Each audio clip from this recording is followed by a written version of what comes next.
तो हेलो दोस्तों, आप सभी का स्वागत है आज के इस नए वीडियो में नए टॉपिक के साथ। तो चलिए इस प्रकार से आज के इस प्यारे से टॉपिक में आज हम लोग पौधों में परिवहन जो चैप्टर है इसका क्या पढ़ रहे हैं। इसमें कौन सा टॉपिक परिवहन के जो माध्यम है उसको हम लोग लाइन से कवर करते हुए आ रहे हैं। और आज के इस प्यारे से टॉपिक में हम लोग सक्रिय परिवहन किसे कहते हैं तथा इसके क्या क्या गुण होते हैं इसको हम लोग एग्जाम्पल सहित आपको आसानी से जानकारी देने वाले हैं।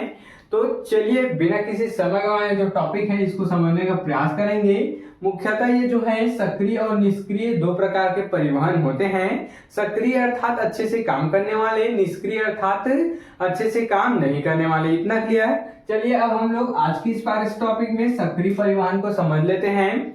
तो सक्रिय देख सकते हैं नाम से ही सिद्ध है, सक्रिय अर्थात कोई ना कोई काम करने वाले या फिर अच्छे से काम करने वाले। और क्या बोला गया, परिवहन अर्थात लाना और ले जाना।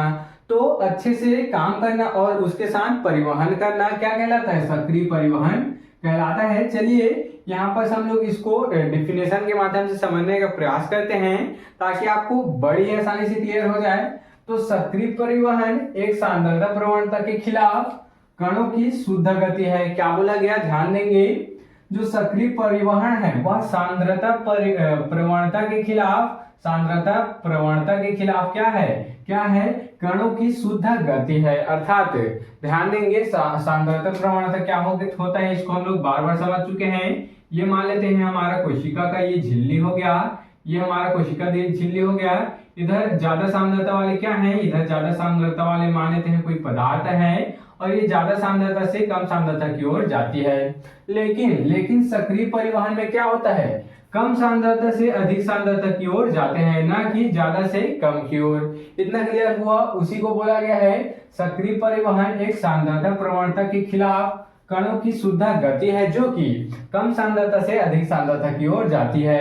आगे देखेंगे, इसलिए ऊर्जा की आवश्यकता होती है। अब कम सांद्रता से अधिक सांद्रता की ओर जाते हैं तो ऊर्जा की तो आवश्यकता होती है। जिस प्रकार से इसको अगर हम लोग समझें तो अगर कोई भी नदी में हम लोग अपोजिट डायरेक्शन में अगर हम लोग तैरते हैं, अर्थात जिधर से बहाव आ रहा है उधरी और हम लोग क्या होते हैं, जब तैरते हैं तो हमको क्या लगाना पड़ता है, ज्यादा ऊर्जा हमारा जो है खर्च होता है। उसी प्रकार से ये भी कम सांद्रता से अधिक सांद्रता में आता है तो इसको भी क्या होती है, ऊर्जा की आवश्यकता होती है। इतना क्लियर हो गया आपको। आगे बढ़ेंगे, सक्रिय परिवहन के दौरान अणुओं को कम सांद्रता से उच्च सांद्रता में ले जाया जाता है। इतना क्लियर हुआ।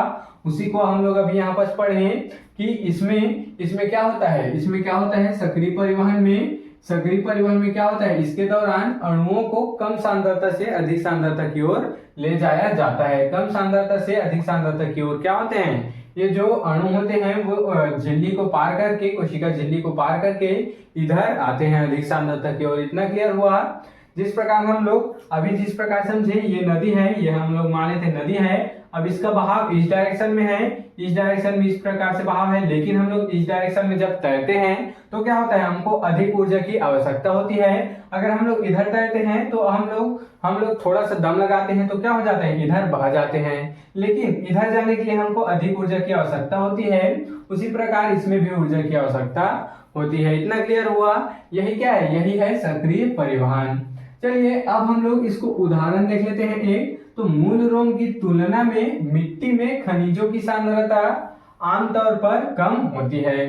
देख सकते हैं ये हमारा मूल रोम है, ये हमारा क्या है, मूल रोम है। अब यहाँ पास मिट्टी हम मान लेते हैं। अब मिट्टी में क्या है, मिट्टी में है हमारा जो खनिज है, मिट्टी में क्या है, हमारा खनिज है। ठीक है। अब मिट्टी में खनिज है उसकी सांद्रता कम है, किससे, जो जड़ है उसमें जो जल है उससे। तो क्या हो गया, तो ये जो खनिज है वो उस जड़ में चला जाता है। तो यहाँ पर क्या हो रहा है, यहाँ पर हो रहा है सक्रिय परिवहन। उसी को बोला गया मूल रोम की तुलना में, अर्थात ये जो मूल रोम की सांद्रता है अधिक होती है तो मूल रोम की तुलना में मिट्टी में खनिजों की सांद्रता आमतौर पर कम होती है। फिर भी ये खनिज लवण ऊपर चढ़ जाते हैं और अन्य पेड़ के भागों तक पहुंच जाते हैं। इतना क्लियर हुआ। तो यहाँ पर क्या हो रहा है, यहाँ पर हो रहा है सक्रिय परिवहन। इतना क्लियर हुआ। चलिए इसके कुछ इंपॉर्टेंट गुण हैं, इसको जल्दी से समझने का प्रयास करेंगे। तो सक्रिय परिवहन के कारण अणुओं का शुद्ध परिवहन उनकी कम सांद्रता से उच्च सांद्रता तक होता है। देख सकते हैं इसी परिवहन के कारण अणुओं का शुद्ध परिवहन उनकी कम सांद्रता से अधिक सांद्रता की ओर होता है। पहला गुण यही हो गया। दूसरा, इसलिए यह परिवहन एटीपी उपयोग पर होता है। देख सकते हैं इसलिए जो परिवहन है वो एटीपी के उपयोग पर ही संपन्न होता है, अर्थात ये ऊर्जा ये एटीपी क्या है, ये एक प्रकार का ऊर्जा है, तो ऊर्जा के उपयोग पर ही ये संपन्न होता है। कौन? सक्रिय परिवहन। इतना क्लियर। अगला पॉइंट देखेंगे, यह जीवित तंत्र का कार्य करता है। देख सकते हैं ये क्या कार्य करता है, जीवित तंत्र का कार्य करता है, क्योंकि यह ऊर्जा और झिल्ली प्रोटीन खर्च करता है। देख सकते हैं ये एक प्रकार का क्या है, जीवित तंत्र है, क्योंकि कम सांद्रता से अधिक सांद्रता की ओर जब आता है तो क्या हो जाता है, प्रोटीन और झिल्ली प्रोटीन क्या कर देते हैं, खर्चे कर देते हैं, ऊर्जा और झिल्ली प्रोटीन खर्चे करता है। इतना क्लियर। चलिए लास्ट पॉइंट देखेंगे, परिवहन की गति एक निश्चित बिंदु पर अधिकतम हो सकती है। ध्यान देंगे, परिवहन की गति, इधर से इधर आने की गति है, वह एक निश्चित बिंदु पर एक निश्चित समय पर बढ़ सकती है या फिर घट सकती है। अब बढ़ क्यों सकती है? जब परिवहन में उपयोग होने वाले सभी प्रोटीन पंप अपनी अधिकतम क्षमता पर काम कर रहे हों। क्या बोला गया? जब सारे प्रोटीन एक साथ अगर पंप करें या फिर अधिक क्षमता पर कार्य कर रहे हों, तब क्या हो सकती है, इसकी जो गति है वह बढ़ सकती है, और गति एक बिंदु पर कम भी हो सकती है जब पंप ना कर रही हो और अधिकतम क्षमता से ये काम भी नहीं कर रहा हो। अर्थात कम क्षमता जब कार्य करती है कम क्षमता पर, तो क्या हो जाता है, ये जो गति है सांद्रता की, वो क्या हो जाती है, कम हो जाती है। इतना क्लियर हुआ। तो इस प्रकार से आज के इस प्यारे से टॉपिक में हम लोग क्या समझ गए, परिवहन के एक और सक्रिय परिवहन को समझ चुके हैं। तो आप इसके स्क्रीनशॉट यहाँ पर ले सकते हैं।